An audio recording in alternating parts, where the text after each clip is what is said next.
Hey guys, so today I'm making spring rolls and I started out with adding my cabbage to my pan along with my other veggies.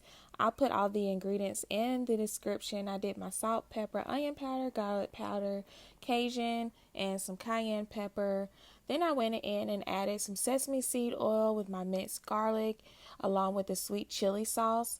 Once I cooked that down, I added that along with the rice noodles to the spring roll paper and I wrap that up. And you can either put these in the oven or in oil.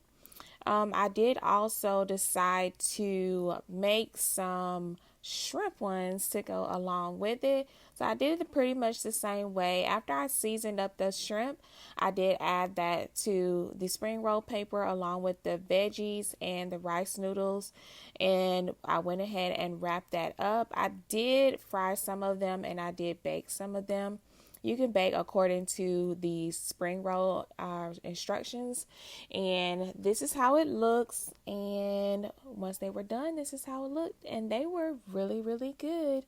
I hope you guys enjoyed. I will see you in the next video. Stay blessed. Peace.